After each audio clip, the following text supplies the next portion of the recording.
Welcome to the Journalism of Everything podcast. I am your host and freelance journalist, Darisse Smith. And today we are going to be talking about the Department of Education. What is it? What does it do? Why does it make some people really mad? I spoke to Barbara Hoblitzell, who was the Deputy Assistant Secretary for Higher Education within the Office of Legislation and Congressional Affairs at the Department of Education up until a couple of weeks ago. I figured I would ask questions right at the source. But to get started, let's talk a little bit about what's been going on with the Department of Education and kind of a little bit of a backstory. So if you've been paying attention some, you will know that the Trump administration wants to completely eradicate the Department of Education. And recently it cut the workforce by 50%. In fact, when President Trump recommended Linda McMahon for the head of the Department of Education, he said he wanted her to do such a good job with cuts that she'd put herself out of a job. Now, this targeting of the department by Republicans in particular is not new, though the more overt tactics that they're using are. The Department of Education has actually been under attack since its official inception as a department in 1979 when Jimmy Carter signed it into law. The Department of Education has its roots in political controversy because it is an example of the great debate about the role of federal government. It sort of was created way back in 1867 during the Reconstruction, but the department was quickly downgraded to an Office of Education within the Department of Interior. At the time, the states were very concerned with any federal overreach, especially when it came to educating its populace. Mostly, its job was to collect statistics and then offer guidance according to those statistics. Now, the Cold War actually spurred much more federal interest in education, especially when Russia launched Sputnik in 1957, the big space race. Who's going to do what first? Congress passed the National Defense Education Act in 1958, and that was to improve science, math, and language education. Got to beat the Russians. That was the attitude. In 1965, President Lyndon B. Johnson signed the Elementary and Secondary Education Act, and that was a cornerstone on his war of poverty. It brought a lot of federal funding to public schools, especially those in low-income communities. On October 17th, 1970, President Jimmy Carter signed legislation that created the Department of Education as a cabinet-level agency. So that was a big step. The Department of Education began its operations on May 4th, 1980. Now, President Carter had a few objectives with creating the Department of Education. One, he wanted to centralize and coordinate federal education efforts. And two, he wanted to raise the status of education policy.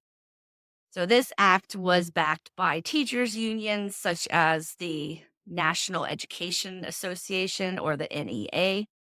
And of course, right from the beginning, conservatives criticized it because they thought that it gave the federal government too much influence in local schools. Now, President Reagan tried to, because Jimmy Carter lost the election and Reagan took over.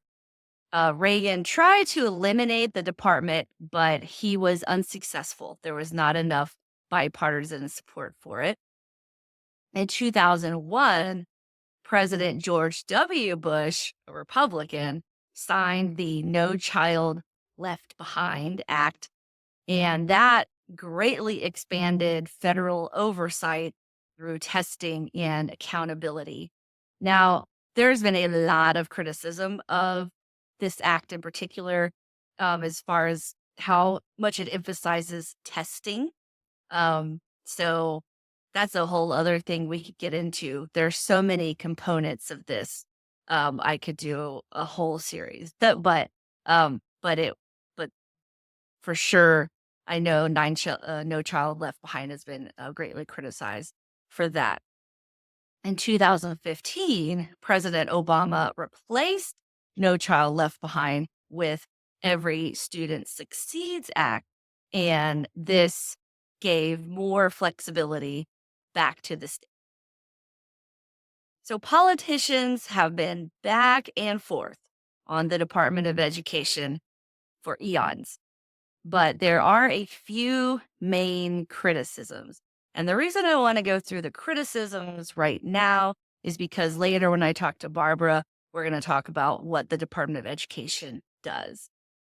So one criticism is that the Department of Education is federal overreach and that education should be controlled by states and local communities. National policies cannot count for local needs and cultural differences.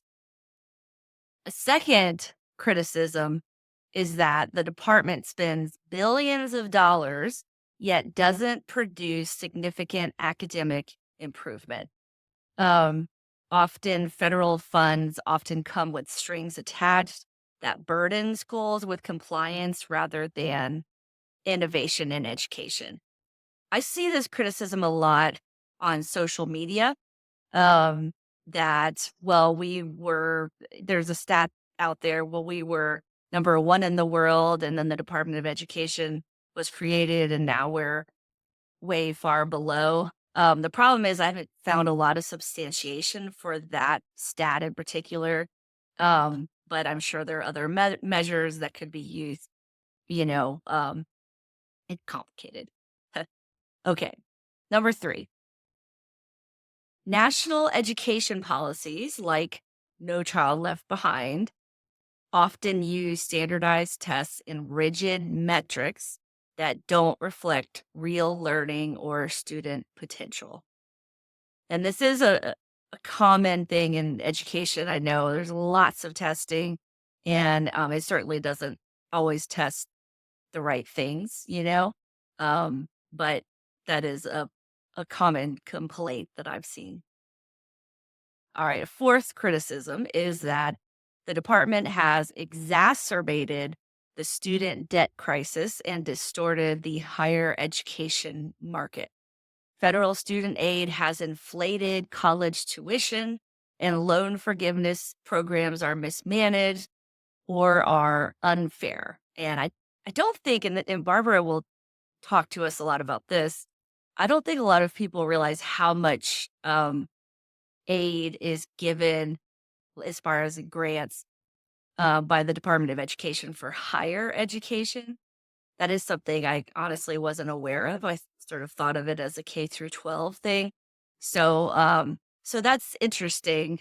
And again, it's very complicated, but that's another criticism. And then the fifth criticism, major one I saw, was that the department promotes ideological agendas under the guise of education policy. Barbara and I are going to talk about this too. I will introduce her after a brief musical interlude.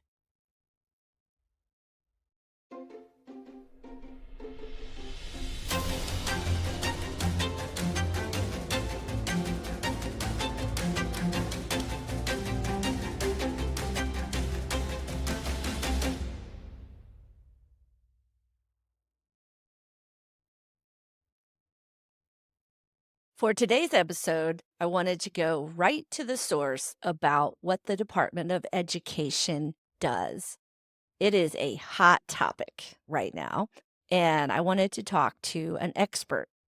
I interviewed Barbara Hoblitzell, who was the Deputy Assistant Secretary for Higher Education within the Office of Legislation and Congressional Affairs at the Department of Education up until about 2 weeks ago. I'm going to let her talk about her extensive experience in both government and nonprofit sectors. And then we're going to talk about the things that the Department of Education does and does not do. Hope you enjoy our discussion. All right. Well, let me get into it then. So I want to make sure I pronounce your name properly. It's Barbara Hoblitzell. Hoblitzell. Hoblitzell. Okay, just wanted to make sure. And you most recently were the Deputy Assistant Secretary for Higher Education within the Office of Legislation and Congressional Affairs at the Department of Education. That's correct. All right. I took it straight from your words on LinkedIn, so it's a good source. Well, tell me just briefly about how long were you with the Department of Education, and then what was your role there? Sure. So I spent about a little more than 10 years at the Department of Education. I started out in the Office of Post-Secondary Education, where I was responsible for promulgating regulations to implement various programs that were appropriated and authorized by Congress. And then at the beginning of the Biden administration, I moved to the Office of Legislation and Congressional Affairs, where I was responsible for acting in more of a liaison role with Congress and primarily the authorizing committees that work on Department of Education issues. So the Senate Help Committee and the House Education and Workforce Committee, and then the appropriators. Okay, well, yeah, that's amazing. I when I started doing research for this episode, I started looking into all of the different components of the Department of Education, and I just, made my head spin a little bit. It does a lot. Yeah. Wow. And so you were with the Department of Education, you said, for about 10 years. What was your experience before then? So before that, I spent a number of years working for the University of California, both on the Berkeley campus and then at the system-wide office of the president, and primarily in student services roles, so admissions, financial aid, other student support facing operations. And then I worked for a time as a consultant to college and university presidents and their cabinets, helping them to improve the way in which they provided services to students. Oh, great. Wow. That's great. All right. So there is so much misinformation about what the Department of Education does. In your words, what does the Department of Education do? And we'll get more into specifics, but yeah. Well, primarily the Department of Education is responsible for distributing grant funding that has been authorized by Congress to states and to students.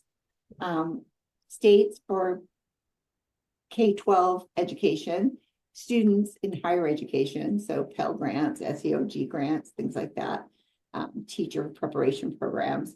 There's also a primary responsibility for ensuring the civil rights of students are protected.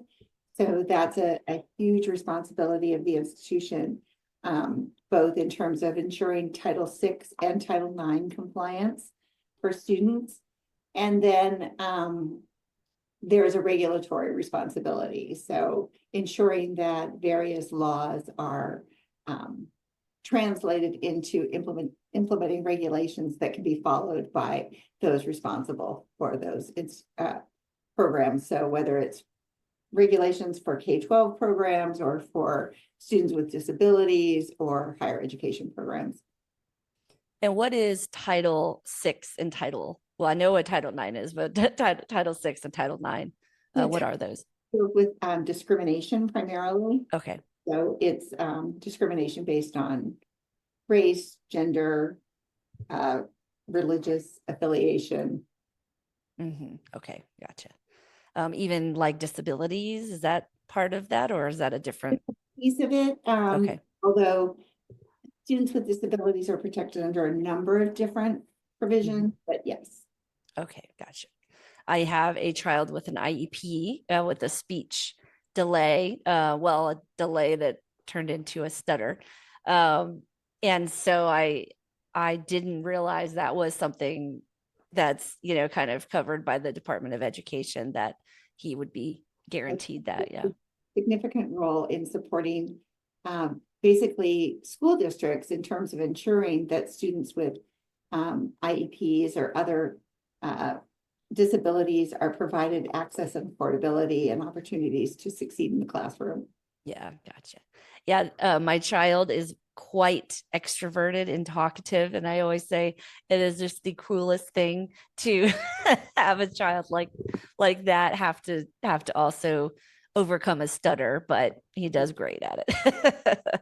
He's got a good attitude. Um, so what are, and this is going to be a lot, I'm sure, but what are some programs that are at risk with the reduction currently in the Department of Education? Well, so from a staffing perspective, I think everything across the board is at risk because there's been such significant cuts to staffing. This is particularly true in the Office of Civil Rights.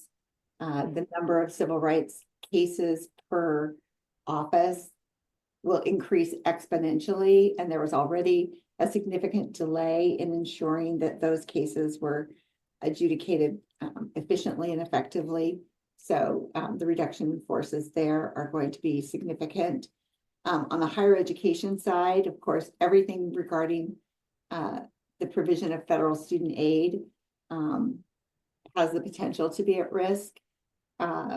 Support for borrowers in repayment is obviously a huge concern, and one where a lot of the work is outsourced to contractors, but those contractors need to be overseen and guided by career staff in the organization. So the fact that they're not there is significant. But coincident with the reduction in force was also a reduction in some of the grant funding. So some of the longitudinal studies being conducted by the Institute for Education Sciences are now either canceled or at risk. We're also seeing some of the teacher preparation programs. The grant funding for those is also being held up. So I think it remains to be seen what the long-term impacts will be from these cuts and from the reorganization of the Department of Education at large. But I think that there's a general lack of understanding of the vital role the department serves and the need for those staff to ensure that those programs are kept up. Right. And that is one thing I think I didn't realize is how much the Department of Education oversees, or I guess for the higher education grants, like you mentioned, the Pell Grant, but there's lots of other bits of financing, correct? That Right. So there's yeah. federal work study, there's the Supplemental Education Opportunity Grant, the Teach grants. And then, there are programs for folks in graduate school. So the Fulbright grant, some of the International Foreign Language Institute grants. There's a number of things that happen that assure that we have the best and the brightest here in the United States, which is a commitment that taxpayers have made and Congress has fulfilled, and that now is being put at risk. Oh, I didn't realize the Fulbright was part of that. The Fulbright generally is run through the State Department, but there are elements of Fulbright that come through the Department of Education. Okay, gotcha. I actually applied for one, and then COVID happened. And I wanted to study. So I graduated from Davidson College back in 2000, but found myself as a stay-at-home mom wanting some more education in journalism. So I went to UC Irvine because they have a bachelor's in literary journalism. And I applied for a Fulbright to study the Yazidis, who are a people, ethnic minority in northern Iraq. But they actually, a lot of them have ended up in Germany since, because they've been displaced. Yeah, so there's a whole program for that. But COVID, COVID happened, so that's okay. But it was really exciting, that you could say, "This is what I want to study," and wonderful. So this is something to debunk that I am sure you have had to before, or at least go into. Does the Department of Education dictate educational policy to the states? Well, policy is an interesting concept because certain policies, yes. Yeah. They're set through statute in Congress, and it is the department's job to ensure that they are being carried out. So they have an oversight role. But curriculum and what is actually taught in classrooms is definitely not the purview of the Department of Education. In fact, we are forbidden from dictating. So I think one of the big misnomers and certainly a current talking point is that the Department of Education is telling states what to teach. And in fact, that is not the case. Interesting. Do you think that, now as far as like because civil rights is definitely something under attack, it seems, in the country. Do you think that maybe is there any sort of, because there's civil rights, the Department of Education is ensuring some sort of civil rights, or certain rights are led? Do you think that's being misinterpreted as, well, this is policy, or I don't know? No, I mean, it's an interesting question. So Title IX obviously is a very controversial piece of statute. How it is regulated and how it is implemented, excuse me, by various administrations has changed. So certainly under the Obama administration and under the Biden-Harris administration, there was an interest in expanding Title IX to ensure greater protections for students who may have different gender identities, or who may have experienced sexual assault on campus, things of that nature. The Trump administration, both during the first term and now again in the second term, views the Title IX protections very differently. They want to restrict the protections that are provided to transgender students or to LGBTQ students. They also want to provide greater protection to those who are accused of sexual assault versus those who are victims of sexual assault. So a lot of it is open to political interpretation, which creates problems. Right. Yeah, I guess in the first term, I don't remember, and maybe it's just because it was a while ago. I don't remember such an attack on the Department of Education, and then civil liberties. What are some changes that you saw? During the first term, Secretary DeVos was very interested in the protections provided for those who had been accused of sexual assault. And that was really her primary focus around Title IX. She felt that particularly young men in college were being sort of indiscriminately and unfairly accused, and it was denying them some of their due process rights. She wanted to assure that they had a more active role in the adjudication of these kinds of claims.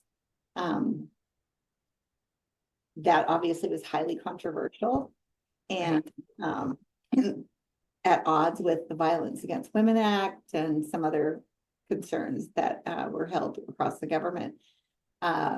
Some changes were made to the Title IX regulations at the time in order to accommodate her perspective, but they were later changed by the Biden administration. Okay, gotcha. And now is this Trump administration trying to reverse it, or is he trying to make it even more? Ugh, I working in government. It's always a swing. Interesting. Well, what were some other differences, or I guess policy changes that you saw? Because I guess you were in the with the Department of Education when DeVos was Mhm. the right. So I guess, do you see a significant change between now and then? Number of changes that were made um, from the Biden or from the Obama administration Mm, to the first Trump administration. Changes were made to in the higher ed space to regulations that pertain to borrower defense, to gainful employment, basically consumer protections for students and borrowers. Um, those were later overturned by the Biden administration, and I expect will okay. again be relitigated now under Trump 2.0. Okay, gotcha.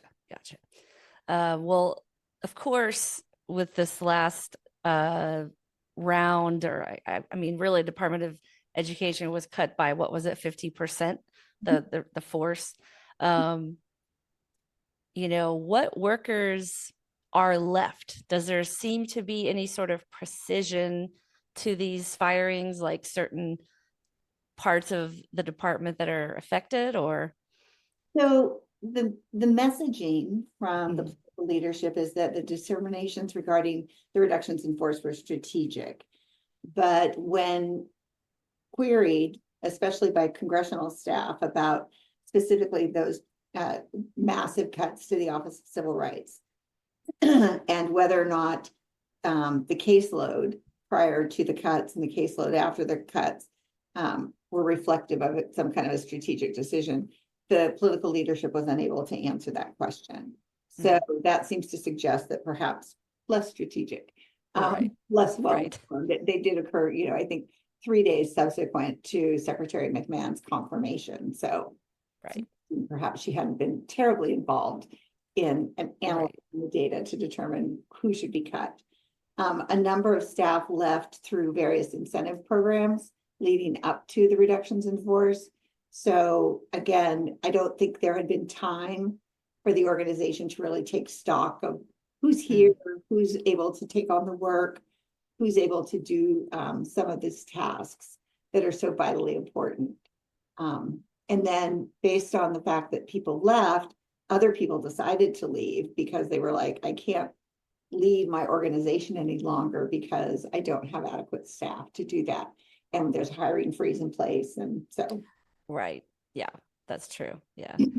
I know that's so tricky because I'm sure federal workers, wherever in whatever department you were in, were like, okay, well, this is going to be interesting, and having to get ready for that.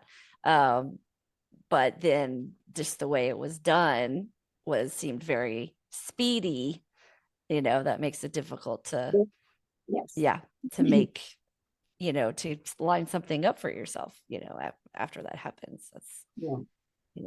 I mean, what is the job market like for, I know it obviously depends on what someone does, but are there like a lot of nonprofits that you think would have room for someone who's worked for the Department of Education for any amount of time, or is this just going to be a tough? I do think that, just looking across the federal workforce Yeah. at large and the number of federal workers who have been displaced recently, there's no way that the job market in this area is going to accommodate all of them. Yeah. Certainly, some effort is being made to try to address those concerns. I know Governor Wes Moore in Maryland has said, he's opening up teaching positions with waivers of some of the certification processes that are typically required for teachers for former federal employees and looking at other state opportunities for federal employees. But I think that there's going to be a significant number of very, very talented Hmm. people who are going to find themselves without work. Uh, Yeah. the things about nonprofits is that they often rely very heavily upon funding from the federal government. And so as those grants are cut, their ability to hire is cut. Yeah. Johns Hopkins University here in Baltimore had to lay off 5,000 staff because of cuts to their Wow. grant programs. That's a lot. Funding from the federal government. So, some of those places that would become natural employers of former federal employees are also feeling the pain of some of these decisions. Yeah, I didn't even think about that, but wow, that's a chunk. That's a very big chunk. Wow. Well, I want to go back real quick to so it seems, I don't know, I guess this is just my brain.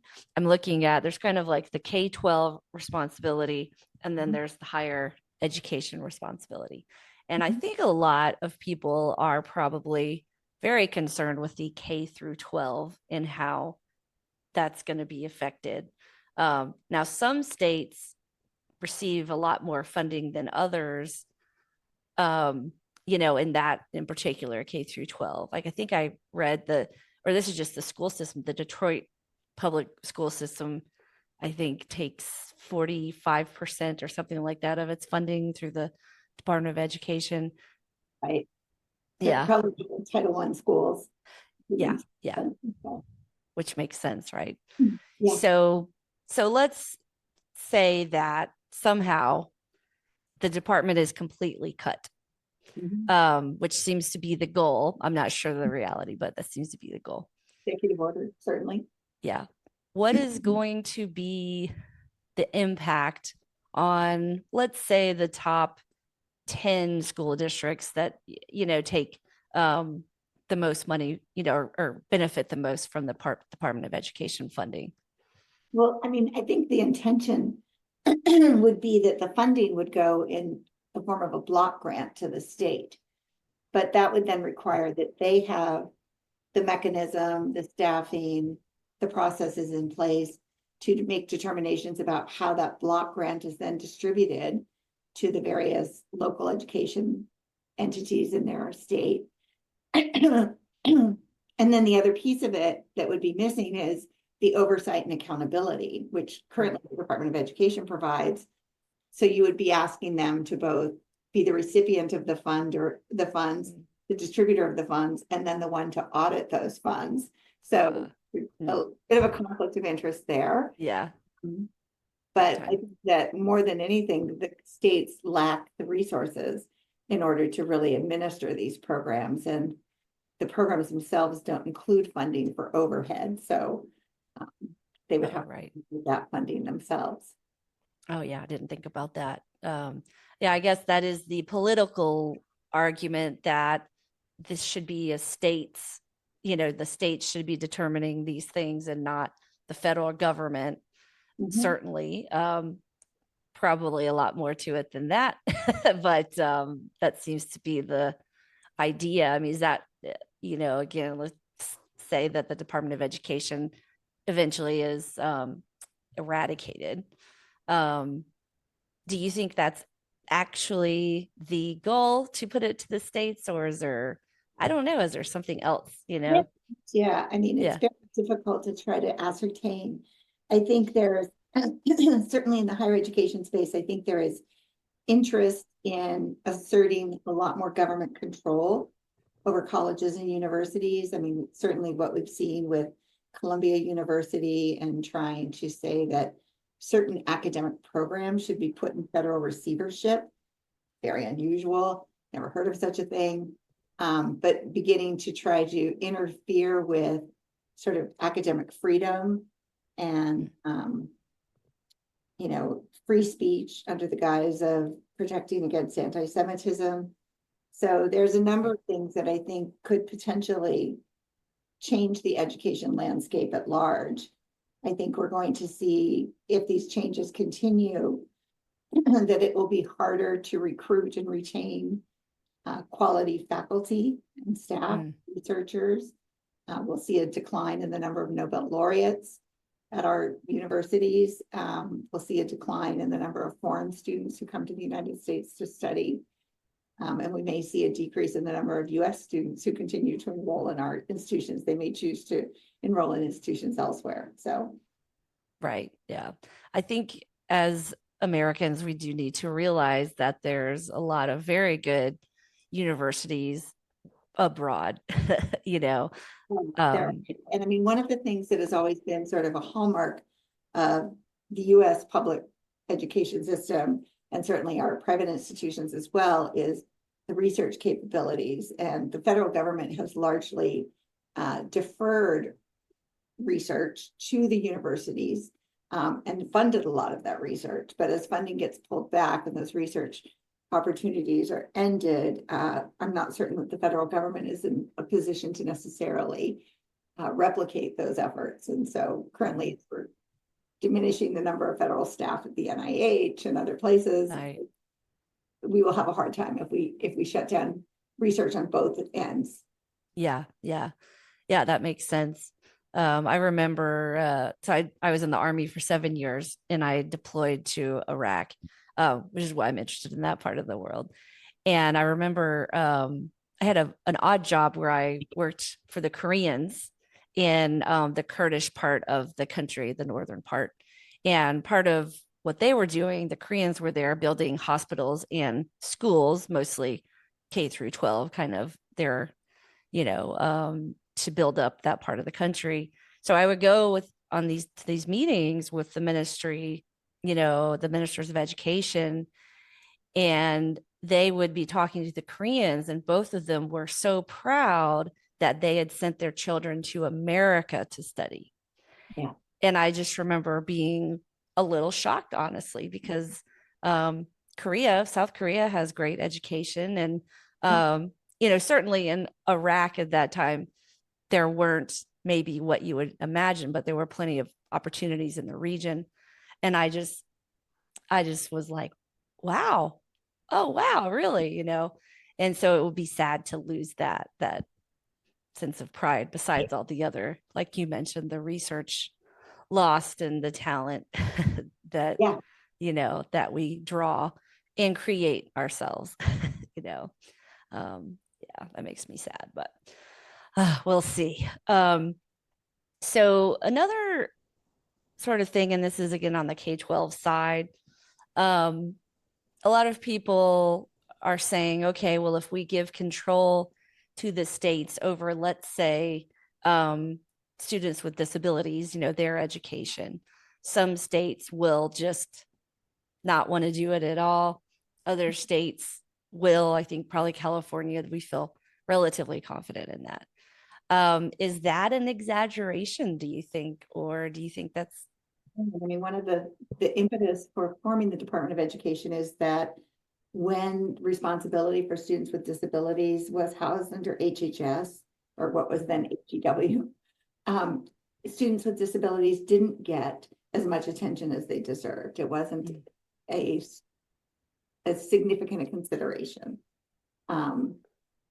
So I think that, there's definitely something to be said for ensuring that there is somebody at the federal level who's taking that very seriously. Now, whether or not that could be replicated in another federal agency remains to be seen. But it needs to be a priority. I mean, I think one thing that works in favor of students with disabilities right now is that Senator Cassidy, who leads the Senate Health Committee, is very invested in ensuring services for students with dyslexia. It's just a tip of the iceberg for students. It is. But it is something he pays attention to. So, hopefully folks will continue to lean on him and ensure that those students' rights are protected. Yeah, I didn't realize that, but that's interesting because I think again, a lot of people think if you don't have a child with a disability, I think, and I'm in this boat as well, or I was, that you think that you're talking about disabilities, you're moderately to severely disability, and those children are absolutely should get an education as well. And I have many friends who are in special education, but there's also kids who have dyslexia, have ADHD is usually covered by an IEP. And those are, it's not, doesn't have to be this whole thing. It could just be accommodations for testing or whatever, I had my son, I don't think has ADHD, but he is a very wiggly boy. And he had a second grade teacher that would let all the boys just spin in their chairs. Yeah, yeah. Oh, she was brilliant. She was a boy mom, so she knew. And I just remember thinking, oh, well, that's wonderful. There needs to be some sort of accommodations, and it could be small and it could be more extensive for sure. But Yeah. if no one's looking out for that, might not happen, It's interesting. What was the name of the senator again? Cassidy? Cassidy, yeah. Cassidy. Okay, I'll look that up for sure. All right. Well, what have I not covered, Barbara, that you would like Yeah. to make sure I get in there? I really think that's, you've hit on the primary ones. I mean, it's funding, it's Yeah. institutional research, it's ensuring access and affordability. Yeah. I think the biggest risk to public education, given some of the changes that have been proposed, is that states will have the decision to make potentially whether they continue to support public education in the same way. And I think that, that's the scary thought, to think that somebody may decide that actually our state would be better served by having all private charter schools, or all, parochial schools, or something other than public schools.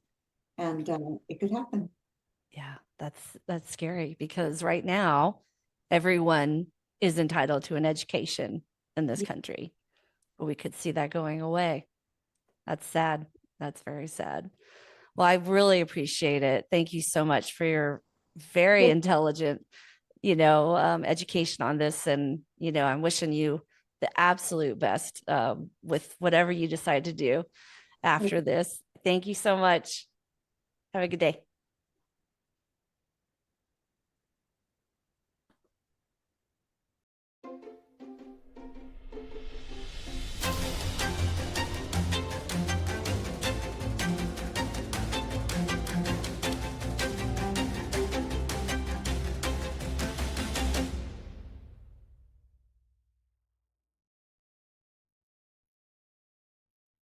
When we moved to California in 2014, our son was 2 years old and he could speak, but he was not understandable. He chattered away all of the time, but he had an obvious speech delay. After just one visit to the pediatrician, we had a referral, and soon a speech therapist came to our house for 1 hour once a week until he turned 3. And then he attended a nearby speech therapy preschool. I think it was twice a week for a few hours at a time. It was really cool. The theory for speech therapy in particular, and a lot of other disabilities like that, is that early intervention is key. And boy, did he get it. And this also meant, since he went to the preschool, when he started kindergarten, he already had an IEP. It was written out, it had goals.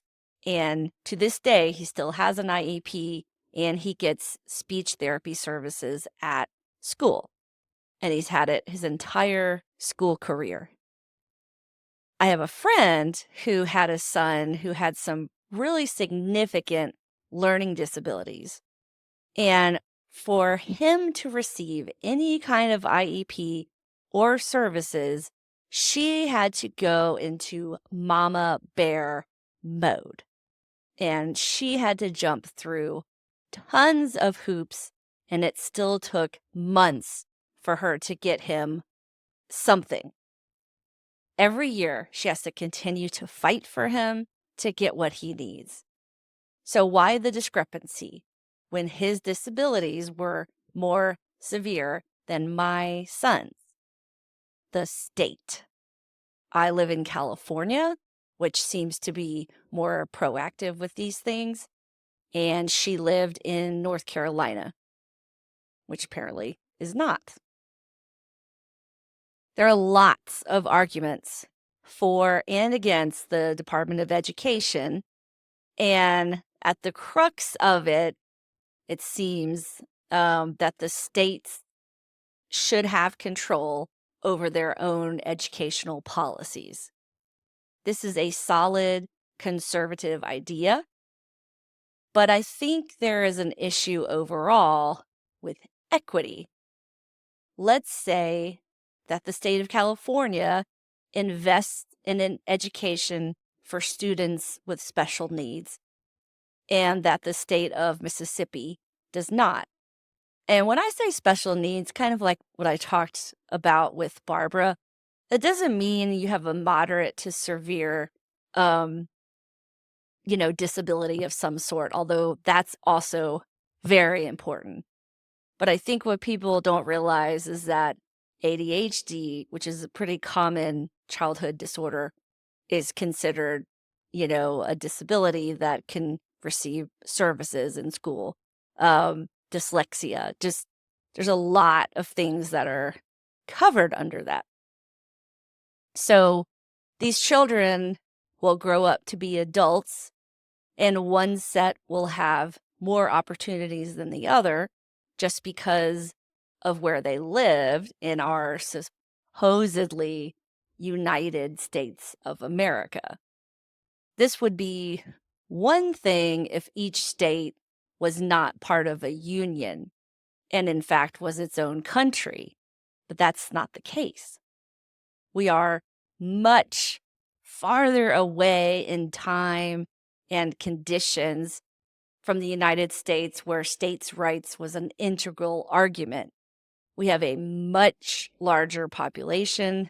We have economies that are much more nationally and globally intertwined.